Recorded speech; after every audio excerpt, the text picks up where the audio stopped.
interrumpamos. Oremos. Nuestro querido Padre que estás en el cielo, Señor, otra vez, gracias por una semana más de vida, de cuidado, protección y sustento. Gracias, Padre, porque nos hemos encontrado como familia espiritual para estudiar tu palabra, alabar tu nombre y darte toda la gloria a ti. Bendice, Señor, a tu iglesia en toda la tierra, en tu santo día, y a este pequeño grupo también, Señor, que desea servir. Que esta reunión sea de alabanza y de gloria solo para tu nombre siempre, Señor. Te lo suplicamos en el nombre de Jesús. Amén. Amén. Amén. Otra vez, bienvenido, hermanita Pino. Hermana Pino, feliz sábado, hermana. Feliz Feliz sábado. sábado. Feliz sábado. Bendiciones. Muy bien, La familia. muy bien, gracias a Dios. Que Dios los bendiga mucho. Amén. A usted también, Amén. hermana. Bien, este sábado comenzamos un trimestre nuevo, ¿sí?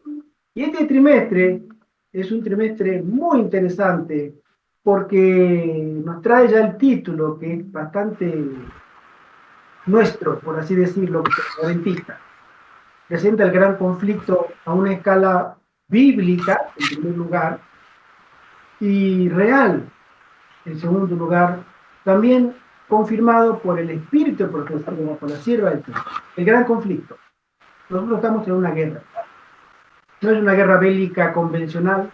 Nadie se va a alistar entre nosotros, suponemos, para ir al cuartel militar y que nos pongan un uniforme, nos pongan un arma encima y vamos al batallón y al frente. No. Esta es una guerra de principios y de valores. La guerra está entre el error y la verdad. ¿Cuántos van a pelear por la verdad? ¿Y cuántos van a defender el error? Nosotros como cristianos sabemos que esta guerra es muy violenta. Esta guerra comenzó en el Edén. Esta guerra tiene, vamos a decir un número redondo, ya 6.000 años. Y es una guerra que pronto va a terminar. Millones y millones de soldados de Cristo yacen en el descanso por haber defendido la verdad. Y otros miles y 10.000 tienen que ir a la batalla pronto. Y es ahí donde nosotros nos encontramos en la encrucijada de seguir al Señor hasta las últimas consecuencias, que se nos llama en el cielo siervo justo y fiel, o si no, que se nos cierren la puerta como a las vírgenes insensatas, que esperando a nuestro Señor no hemos podido compartir las bodas del Cordero. De nosotros depende. Este trimestre a mí me ha traído mucha ilusión porque siempre me ha gustado reflexionar de manera personal sobre este tema del gran conflicto y ha abierto mi mente a verdades que creo que de otra manera no lo hubiera podido, en la gracia del Señor, lograr. La hermana Juan nos aconseja que nosotros debemos espaciar nuestra mente en estos temas espirituales, el tema del gran conflicto, el tema de la segunda venida de Cristo, el tema de la restauración. Y esos temas nos acercan al cielo. Esta semana tenemos el título que se llama La guerra detrás de todas las guerras. Hay muchos versículos bíblicos, pero vamos a leer el Apocalipsis capítulo 12. ¿Sí? Buscamos verso 7 al 9 que dice así. Después hubo una gran batalla en el cielo. Miguel y sus ángeles luchaban contra el dragón, y luchaban el dragón y sus ángeles. Pero no prevalecieron, ni se halló ya lugar para ellos en el cielo. Y fue lanzado fuera el gran dragón, la serpiente antigua que se llama Diablo y Satanás, el cual engaña al mundo entero. Fue arrojado a la tierra y sus ángeles fueron arrojados con él. Este es un versículo clave para que nosotros podamos comenzar a entender este gran conflicto. En el griego, cuando se menciona en el versículo 7, que dice, después hubo una gran batalla en el cielo, no es una guerra que nosotros conocemos violenta de cuerpos, espadas y todos los elementos que puedan haber en el cielo. En el griego se utiliza la palabra palamos. Después hubo una gran palamos en el cielo. Palamos es una palabra que de ahí deriva en el idioma español la palabra polémica. En el cielo hubo una gran discusión, hubo una gran polémica, choque de ideas. Satanás, según él, y si uno lee estos temas muy lindos en el libro de la hermana White, La historia de la redención, lo recomiendo. Ella da muchos detalles que no están en el conflicto. Satanás tenía un plan maestro, él en su posición superior, suprema, como querubín protector, él argumentaba que cerca de Dios, él podía contemplar y tener acceso a Dios de una manera que nadie más podía tener. Es decir, yo conozco a Dios mejor que todos ustedes. Entonces, lo que yo sé y lo que he visto, ustedes no lo saben y no lo han visto. Y voy a darle información. Y en una de esas informaciones, Satanás argumentaba que Dios no era el ser que pretendía ser. Puede serlo breve este relato, porque es interesante como introducción para que entendamos el porqué. Satanás empezó a dudar de la naturaleza benigna de Dios. Él decía que él había descubierto que la ley de Dios, cuando Dios decía que era la vida, el sustento, que su palabra daba vida a todo, él era la muerte, porque en su ley decía que el que pecare morirá. O sea que el que mata es Dios. Los ángeles no entendían, no podían entender algo completamente ajeno y desconocido a lo que existía y a la naturaleza de ellos. Era absolutamente incomprensible. Y él empezó a argumentar entre un grupo, entre otros, se iba a otro grupo y venía acá y hacía conversaciones polémicas, ¿sí?, sobre que Dios era injusto. Su ley era un límite innecesario para la verdadera felicidad. Y esa ley él había descubierto en su posición de querubín protector. Y él le prometió a todos los ángeles la verdadera libertad al estar sin leyes. Y ahí es donde comenzó la gran polémica, la gran batalla, que fue dándose de forma paulatina y creciente. Muchos ángeles le creyeron, otros no sabían qué pensar, hasta que esto se salió de las manos, se salió de control. Y ya hubo una abierta oposición a la palabra de Dios. La felicidad y la paz habían desaparecido en el cielo, porque Satanás instigaba que él era el líder que llevaría todo el cielo a una nueva existencia de felicidad absoluta y completa, sin leyes, porque la ley de Dios tenía limitaciones. Esa batalla había comenzado en el cielo y durante mucho tiempo, nadie sabe cuánto, de los mortales, por supuesto, pero llevó mucho tiempo. Hasta que llegó un momento en que Dios dijo, basta, esto no puede continuar así. Ese argumento, cuando Satanás es echado a la tierra, también lo sembró en la pareja perfecta en el Edén. Lo que Dios había dicho, porque cuando Dios habla, su palabra es ley, su palabra tiene autoridad. Cuando le dijo, no coman de ese árbol, él puso en duda en la mente de Eva. Y hay un detalle interesante cuando la hermana Juan menciona que ángeles anteriormente venían del cielo porque Adán y Eva tenían contacto directo con Dios en su estado perfecto de santidad, en su estado perfecto de impecabilidad. Ellos hablaban con ángeles, podían hablar con Dios cara a cara. Y Dios se paseaba por el puerto, venía a visitarlos. Y en esa naturaleza, los ángeles le habían advertido que andaba un enemigo escondido y que iba a sorprenderlo. Tenían que estar alertas. A los dos, a Adán y a Eva. Y lo que le dijeron era, no se separen. Va a haber un tiempo determinado que Satanás tendrá acceso a ustedes. Si ustedes soportan ese tiempo determinado, después Satanás será quitado y no tendrá acceso a ustedes. Pero en ese tiempo, él tratará de destruirlos, engañarlos, así que no se separen. Tenían que andar juntos. Pero a la vuelta de los quehaceres en el Edén, la hermana Juan menciona que sin darse cuenta, Eva comenzó a caminar sola y se separó de Adán. Ella había comenzado a desobedecer sin darse cuenta y se separó y estuvo sola. Y miró de lejos ese árbol y vio en el árbol a una serpiente que la hermana Juan menciona que era una serpiente alada, era el animal más bello de la creación.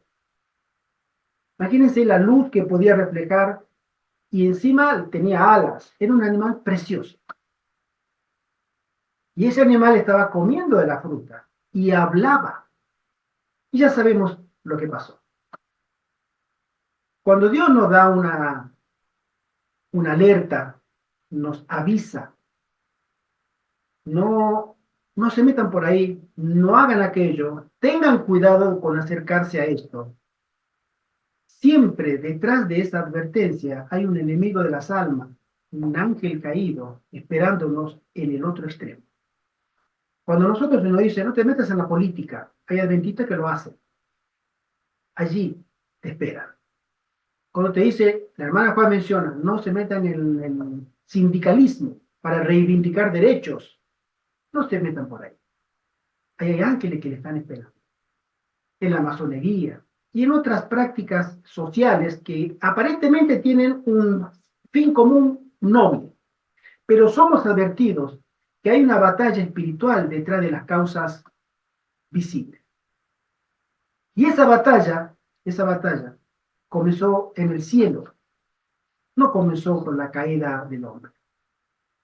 Dios fue acusado en el mismo cielo y en su presencia por Satanás o por Lucifer. Lo acusó de injusto y hasta el día de hoy sigue siendo el acusador. El que realmente, ¿cómo puede ser que un Dios de amor permita un mundo de pecado? Donde bombardeen la ciudad, donde hay niños indefensos, mujeres, etcétera, etcétera, etcétera. Este es el conflicto en que nosotros, el pueblo de Dios, tenemos que dar a conocer al mundo que Dios no tiene absolutamente ninguna responsabilidad porque nos ha creado como entes libres, en una total libertad de poder ejercer eso, la facultad de elegir. Pero que también nos dice Dios, toda causa tiene una reacción, ¿sí? Entonces todo tiene consecuencia, lamentablemente, y para la raza humana no hace falta entrar en detalle. Entonces, esa polémica continúa hasta el día de hoy. Y hoy más que nunca, en esta última generación, se han levantado polémicas realmente muy dañinas por el tema de las ideologías. Las ideologías hace 30 años no estaban de moda, una que otra asomaba, pero eran rebatidas, ¿sí?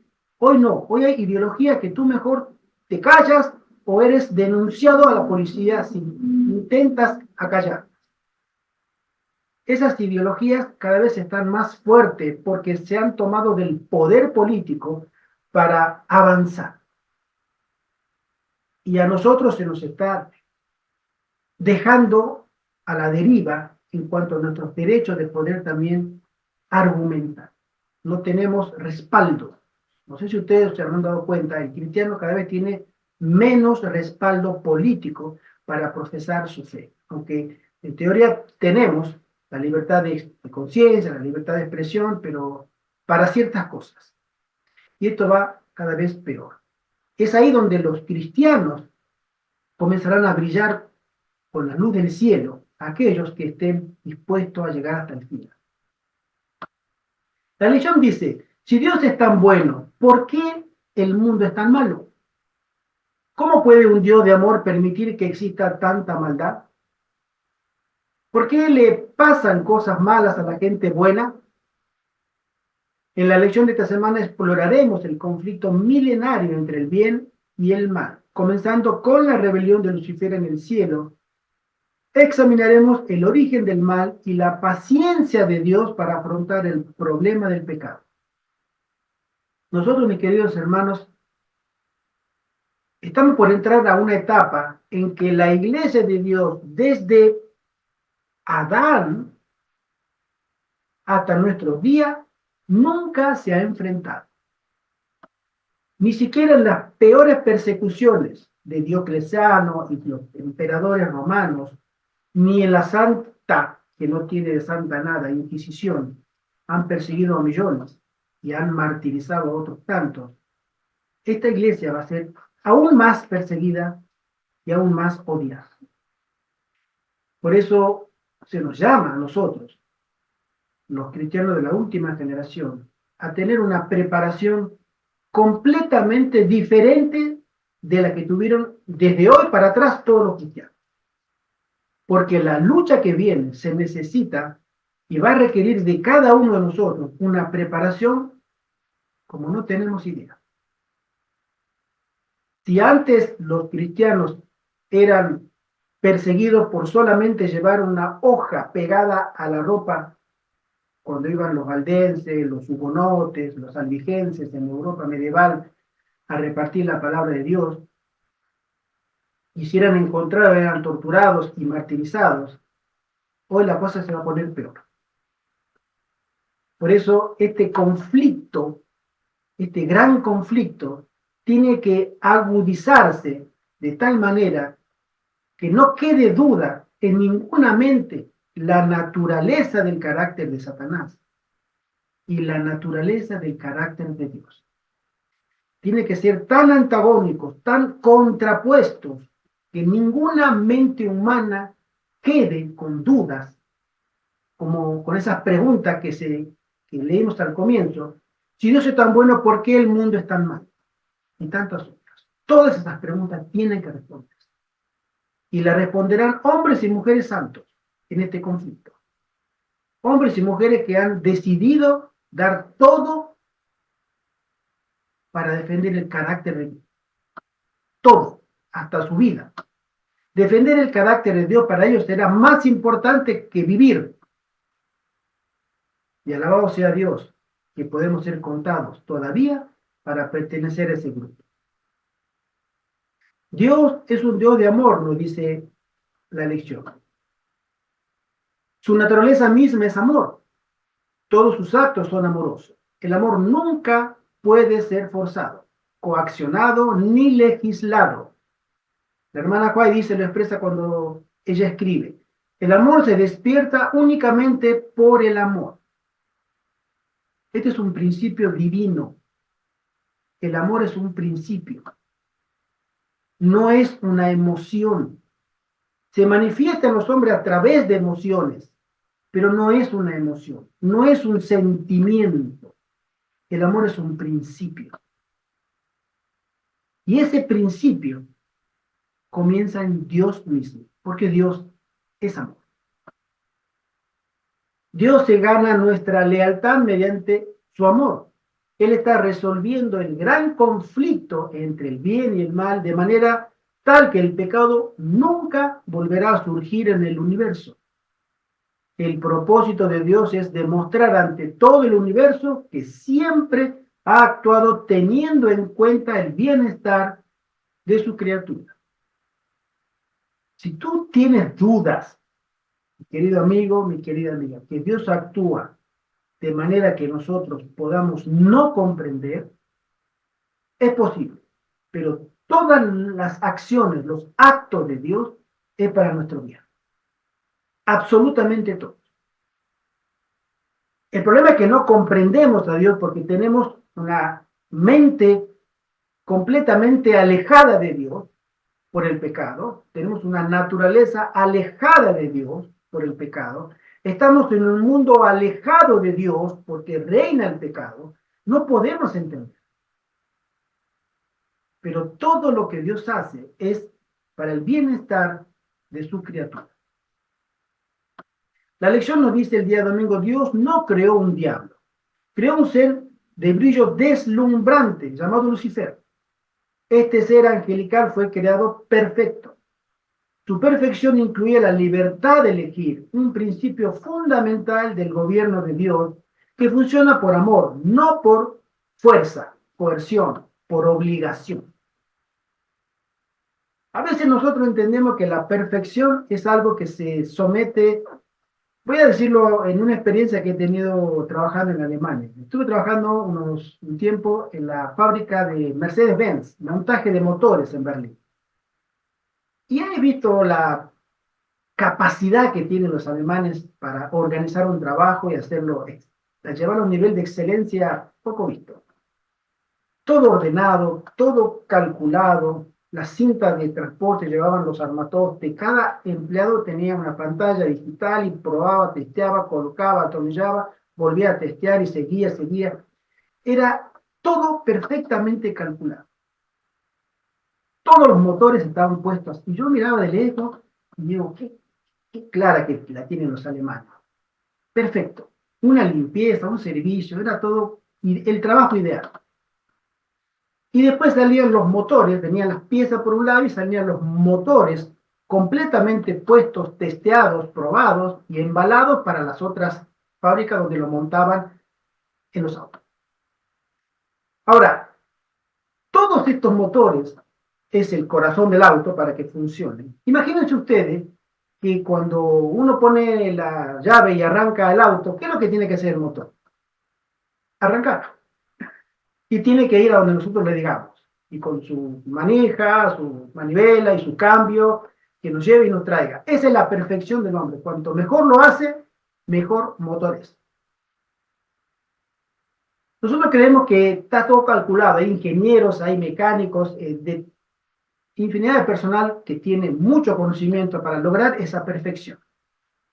Y cuando la logra, dice, es el mejor motor, es el mejor auto. Pero en el cielo las cosas no funcionan así. Imagínense ustedes que Dios haya creado un ser humano y que Él le diga, ve para allá. Y el ser humano va. Y Adán, ve para acá. Y Adán viene. Adán, siembra patata. Y Adán siembra patata. Adán, cosecha tomate. Y Adán cosecha tomate. Eva, prepara la comida. Y va Eva y empieza a pelar la patata y los tomates. Ese es el mundo humano, así funciona. Ahora fíjense ustedes que nosotros tengamos un auto, Mercedes-Benz, que le demos todo, está perfectamente funcionando, pero que cuando querramos encenderlo, el auto no encienda. ¿Por qué? Porque no quiere encender. Él decide no encender. Él decide no llevarnos. Ese auto decide, no, ahora no te voy a llevar. No quiero. Ese es un auto para un alemán perfecto. Ese auto no sirve. Pero para Dios, ese auto es perfecto. Porque va a decidir servirle, llevarnos, si Él quiere. Cuando nosotros fuimos creados por Dios, Él nos hizo con la voluntad de decidir servir. Y nos hizo perfecto en gran manera con esa cualidad. Si deseamos servir. Ustedes elijan servirme si quieren. Yo los hice perfecto. Y nosotros, bueno, nuestros padres, nuestros primeros padres, decidieron no servir. Y esa perfección de Dios se volvió imperfecta. A la inversa del concepto humano de perfección. Si nosotros hiciéramos un auto y que porque lo tratamos bien al auto y el auto reconoce que lo tratamos bien, que lo mantenemos bien y él decide llevarnos y traernos cuando él lo hace y que lo haga y nos lleve con amor, contento. Qué auto especial sería, ¿no? Muy especial. Bueno, cuando nosotros servimos a Dios de manera voluntaria y feliz, nosotros somos para Dios alabanza y gloria, porque damos un servicio voluntario, un servicio que nace de nuestra libertad de elegir servir a Dios. Y así somos llevados de perfección en perfección a la imagen de Cristo. Cuando nosotros lleguemos a ese grado tal de perfección, nos encontraremos con la prueba máxima de nuestra perfección o ideal de perfección en un tiempo de angustia que se llama el tiempo de angustia de Jacob. Allí nos encontraremos con la prueba máxima para saber quiénes son los que sirven a Dios y quiénes son los que dicen servirlo y no lo sirven. El conflicto al que nosotros nos estamos abocando ahora está comenzando recién a traer sus primeras brisas de un tornado de tempestad. Y tenemos que prepararnos. La hermana Juárez menciona que no, ni la mente más fecunda, la mente más ¿cómo se dice? Volátil o imaginativa, más exagerada, más fantasiosa, no puede imaginarse la crisis que nos espera.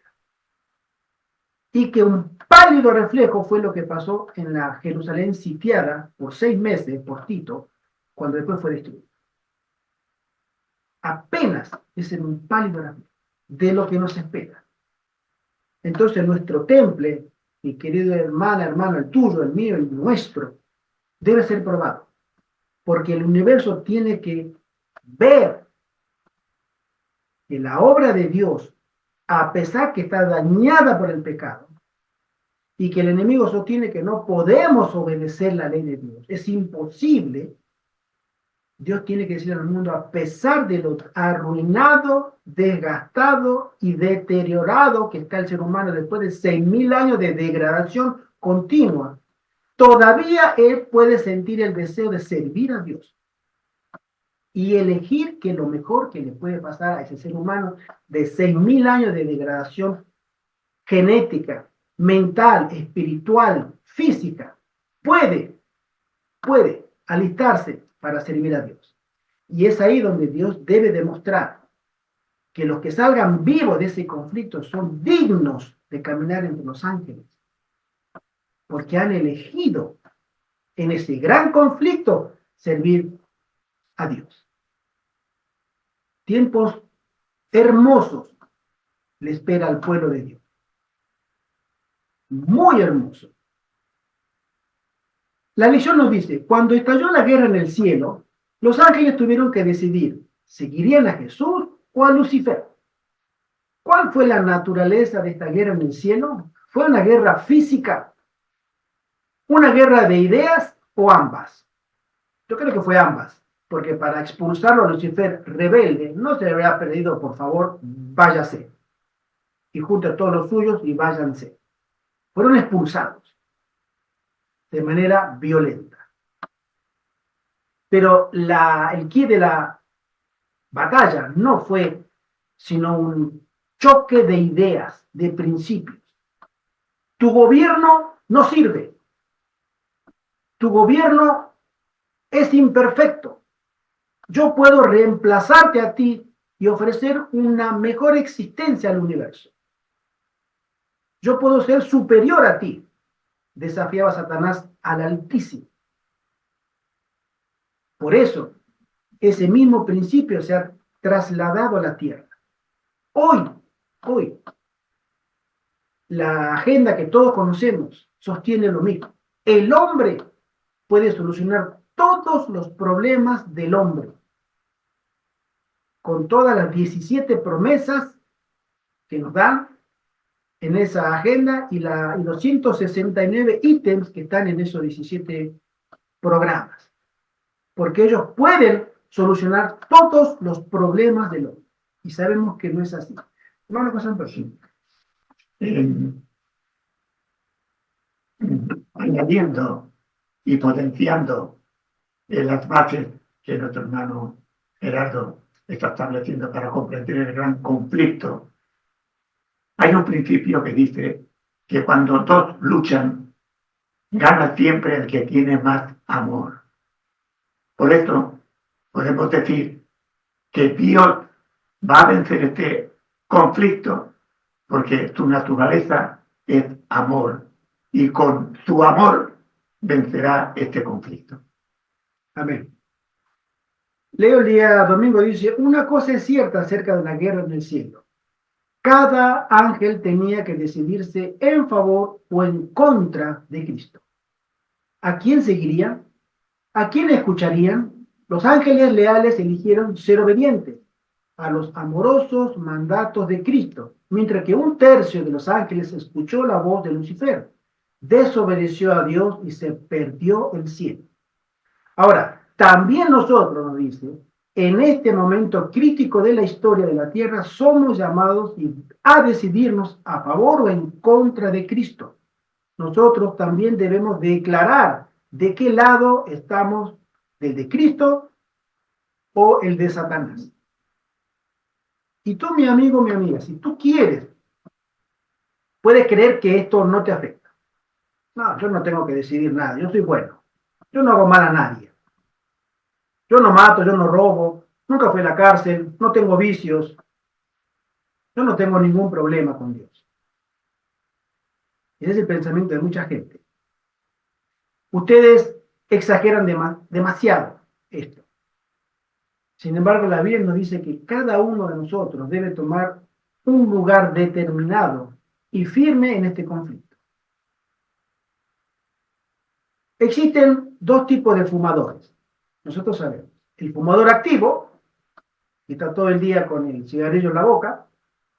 He conocido a gente que desde la mañana temprano, apenas lo primero que hacía era prender el cigarrillo. Y a la noche lo último que hacía era apagar el cigarrillo. Pero hay otros fumadores que no fuman. Son los fumadores pasivos. Se tragan todo. Pero que fuman, porque todo el humo de alrededor se lo están fumando ellos también. Y no prenden cigarrillo, no compran tabaco, no tienen nada que, no tienen mecheros en el bolsillo, no, pero fuman. ¿Por qué? Porque el que está al lado lo está haciendo y ellos comparten ese humo. En el tema de las ideas y de los principios sucede lo mismo. Tú puedes creer que estás afuera de este conflicto. Tú puedes creer que acá no te toca nada, que estás lejos de esas contiendas y peleas y dialécticas. Sin embargo, para Dios, o tú estás a favor de Dios y lo manifiestas públicamente, o tú eres un peleador pasivo de Satanás. No empuñas las armas del enemigo en contra de Dios, pero te mantienes neutral. Tú eres neutral, pero para Dios tú no eres neutral. Tú para Dios has callado, te has callado, cuando tu deber era ponerte del lado de Dios en voz alta. Esta es una figura que está en la Biblia, en Ezequiel, en que nosotros debemos tomar conciencia de que este conflicto nos afecta y nos afectará cada día más. ¿Por qué? Porque estamos en este mundo y porque tenemos una obligación de parte del Señor a ser pueblo de Dios, de ponernos del lado de la verdad si deseamos y queremos, o si no ser arrastrados por el enemigo. El día que nosotros que sigue, el martes, dice, cuando Dios creó la tierra, la creó perfecta. La Biblia dice que contempló todo lo que había hecho y vio que era bueno en gran manera.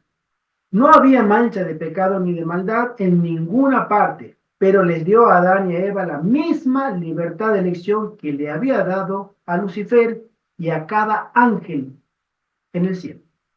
Él no quería robots en la tierra, así como tampoco quería robots en el cielo. Gente libre. Hombres y mujeres en esta tierra, todos tenemos la libertad de elegir. Satanás observó desde el árbol cuando Eva se distrajo por allí y le dijo, no morirán. Dios dijo, moriréis. Y él dijo, no, no es así.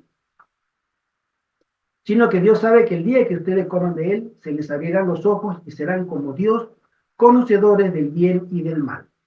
Una vez escuché, hace muchos años, a un hermano, un anciano de iglesia, que me dijo, ¿tú sabes que Satanás no mintió en el Edén? Digo, ¿cómo? Sí, no mintió. Si tú miras el registro, Satanás dijo la verdad. Porque Dios le dijo que no comiera, y Satanás le dijo lo que le pasaría si comieran. Y no iban a morir, porque realmente no iban a morir. Es interesante la forma en que lo manejó, ¿no?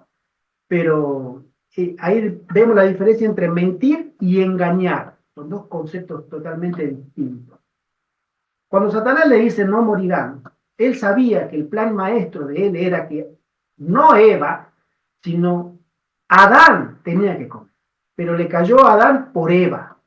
La hermana Juan menciona que había estudiado muy de lejos y muy bien la psicología humana recién creada y le tenía que encontrar un punto débil a Adán. Él no podía hacerle un cara a cara, un frente a frente a Adán. Satanás sabía eso, no me conviene. Adán es muy sabio y si yo me le presento, él se va a dar cuenta. Le tengo que caer de otra forma. Y estudió, te digo, el punto débil es Eva, su mujer. Y voy a tratar de entrarle a Adán por Eva.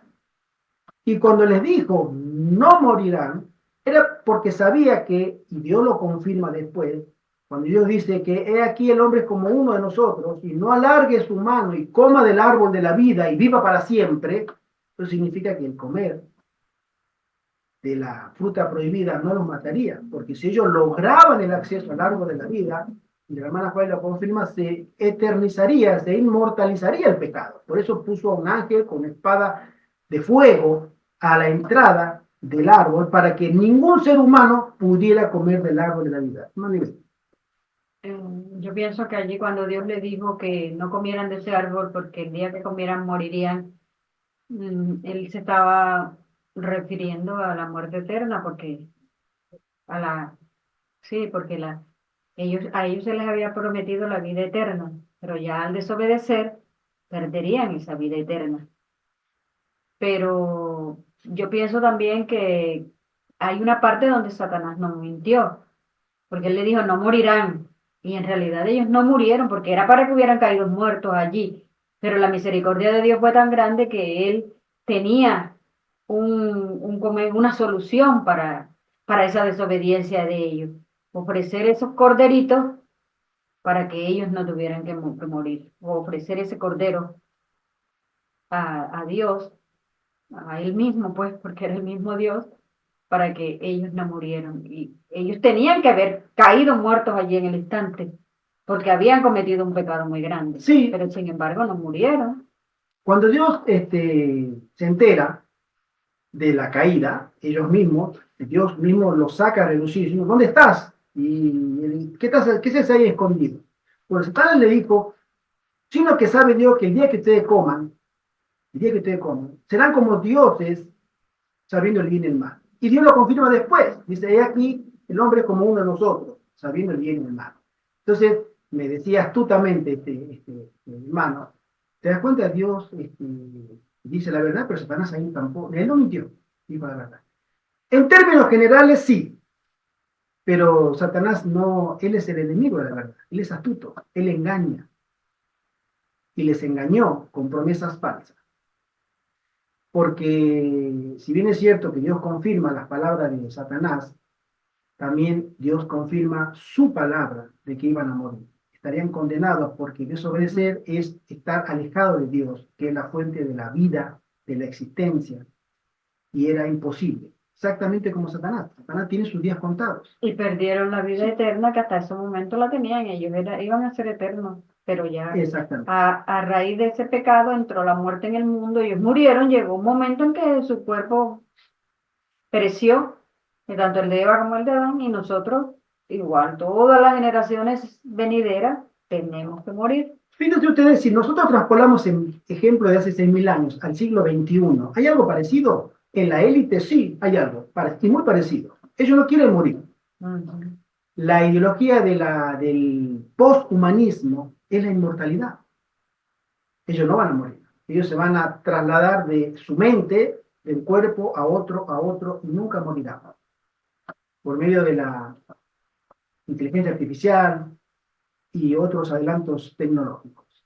Y eso ya se está llevando a cabo hoy, en este momento, en este año, se está llevando ya experimentos muy avanzados para quitar de la mente el cuerpo envejecido y llevar esa mente a otro cuerpo nuevo. Ese es el engaño de Satanás. No morirá. Sin embargo, la palabra de Dios es inmutable. No podemos cuestionar a Dios. No podemos poner en duda lo que Dios nos ha prometido. No podemos dudar de la veracidad de Dios.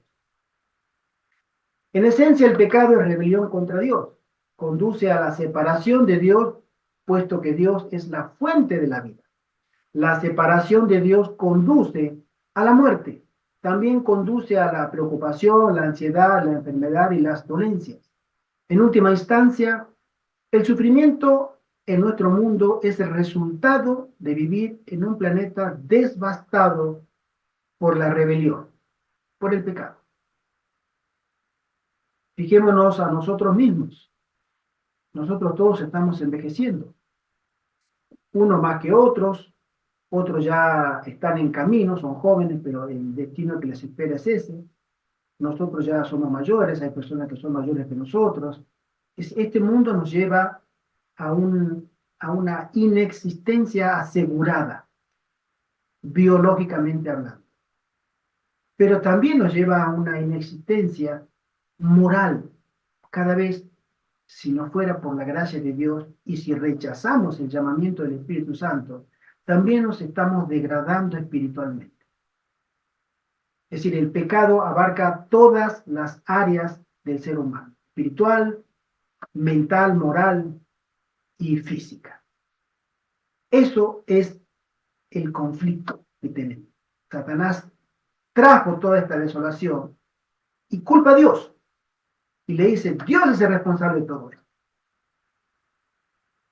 El amor encuentra una manera. En el día miércoles dice así, Adán y Eva han pecado y Dios les ha dicho que deben abandonar el jardín. A partir de ahora el trabajo doloroso y el sufrimiento serán su destino. ¿Tendrán que sufrir y finalmente morir sin esperanza? ¿Es la muerte el final de todo? En ese momento Dios les hizo la promesa que se registra en Génesis 3:15, que dice, mirando directamente a Satanás, la serpiente dijo, enemistad pondré entre ti y la mujer, y entre tu descendencia y el descendiente de ella. Es una traducción directa. ¿Sí? Tú, le dice a Satanás, le herirás el talón, tú le harás daño, tú lo atacarás y podrás infligirle daño, pero él te aplastará la cabeza, él te matará. Es probable que en aquel momento no hayan comprendido plenamente todo lo que esto significaba, pero les quedó claro que podían volver a tener esperanza. De alguna manera, mediante el descendiente de ella, de la mujer, llegaría la redención de ellos. La hermana Juan menciona en la historia de la redención que cuando Satanás hizo pecar a Adán y Eva, la primera pareja, hubo algarabía, alegría, gozo, dicha y felicidad en toda la hueste angélica. Porque ahora su argumento había visto la realidad. ¿Se dan cuenta? Esa pareja perfecta, recién salida de la mano de Dios, también pecó. La ley de Dios no puede ser guardada. Entonces le dijo acá, ahora Dios tiene un problema. O me da la razón a mí, o ve cómo soluciona esto. Porque si tiene que perdonar a Adán y Eva, y me imagino mirando a los millones que le rodeaban de ángeles caídos, señores, prepárense porque regresamos al cielo. Dios tiene que perdonarnos a nosotros también. Pero había una diferencia. Todos los ángeles cara a cara, decidieron voluntariamente en el cielo seguir a Satanás. Adán y Eva no tuvieron esa oportunidad. Ellos fueron engañados. Especialmente Eva. El trato de Dios, si era un Dios justo, no podía ser similar. No puede Dios tratar a una persona que en su ignorancia fue engañada, que a otro deliberadamente hace el mal. Son dos intencionalidades opuestas y Dios no puede tratarlos a los dos iguales. ¿Qué me dice? Sí, yo quiero leer aquí en el libro de Génesis, capítulo 3, el versículo 15, de la Reina Valera, que dice, y pondré enemistad entre ti y la mujer, y entre tu simiente y la simiente suya. Esta, o sea, la simiente de la mujer, te herirá en la cabeza y tú le herirás en el calcañar. Porque acá en la lección lo pusieron como de una manera diferente, ¿verdad? Sí. Que enemistad pondré entre ti y la mujer y entre tu descendencia y el descendiente de ella. Tú le herirás el talón, pero ella te aplastará la cabeza. O sea, lo dieron como un poquito de vuelta. Pero este versículo lo ha usado la Iglesia Católica, porque nosotros en la Iglesia Católica vemos que aparece la imagen de María, la corredentora, debajo una luna y ella pisándole la cabeza a una serpiente.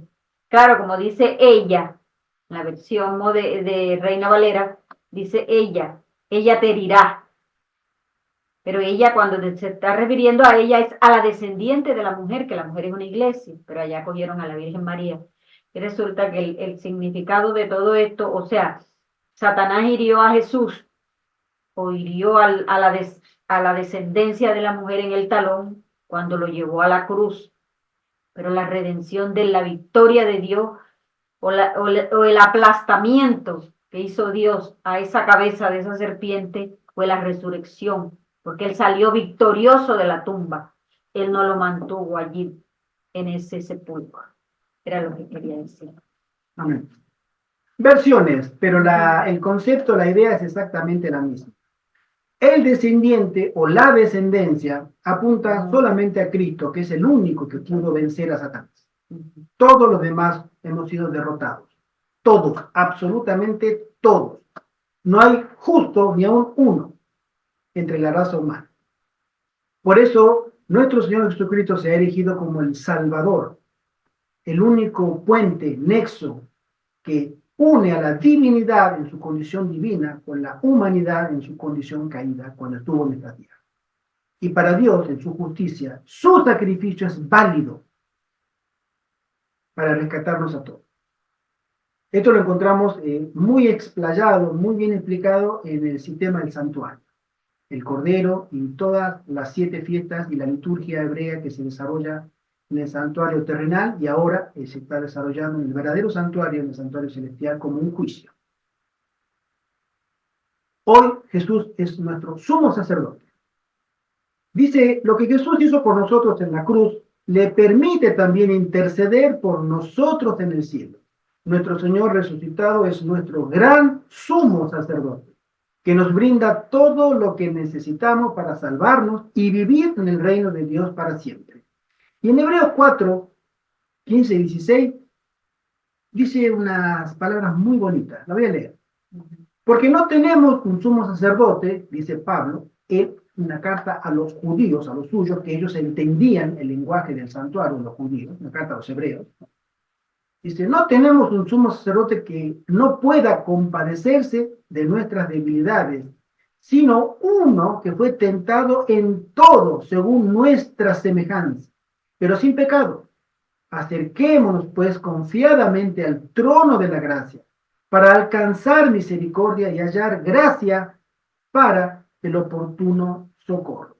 Y en el verso 25 del capítulo 7 del mismo libro dice, por lo cual puede también salvar perpetuamente a los que por él se acercan a Dios, viviendo siempre para interceder por ellos. Damos gloria y gracias que Dios ha ideado un plan de salvación y que este gran conflicto tiene que ir dilucidándonos en nuestra mente La gran batalla de la cual comenzó en el Edén para la raza humana y que terminará pronto para que no tengamos contacto directo con Satanás y en este mundo pecador en la segunda venida de Cristo. Hermano José Antonio.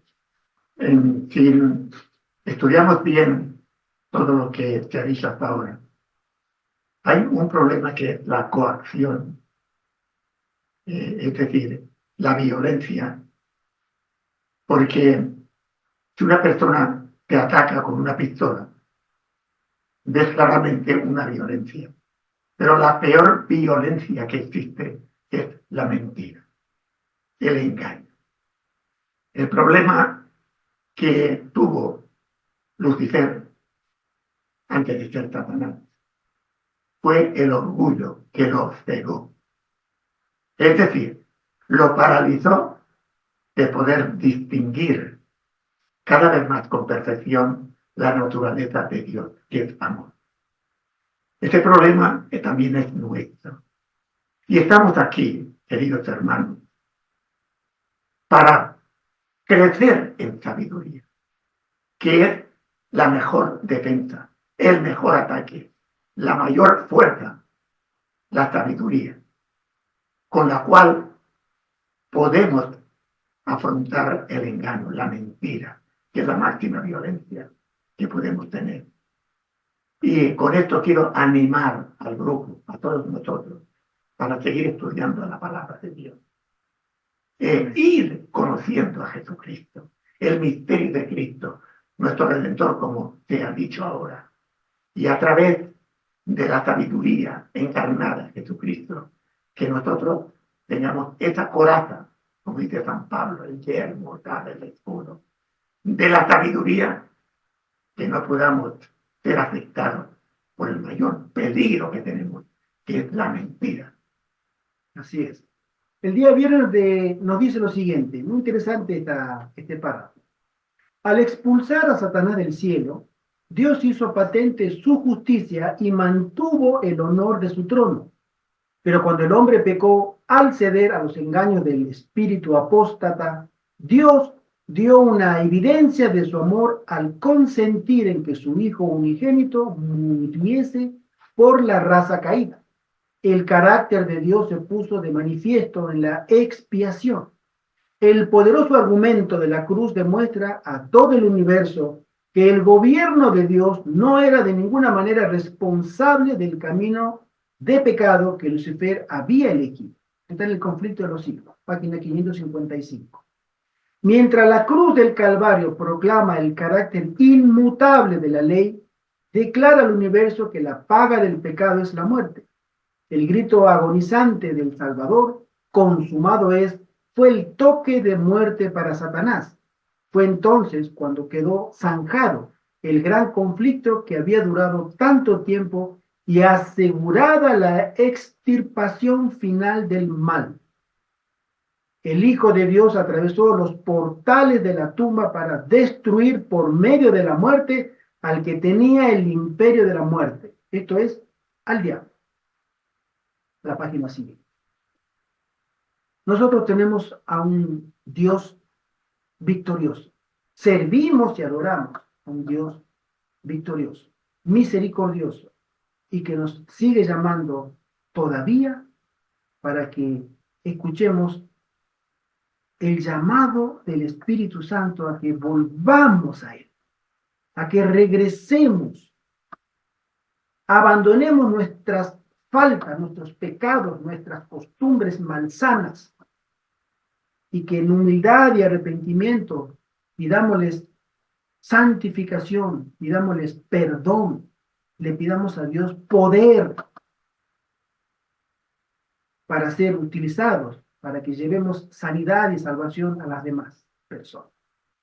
Ese es nuestro deseo, y el fin del conflicto pronto comenzará a tener una cara más visible de lo que pensamos. Preparémonos y preparemos a otros.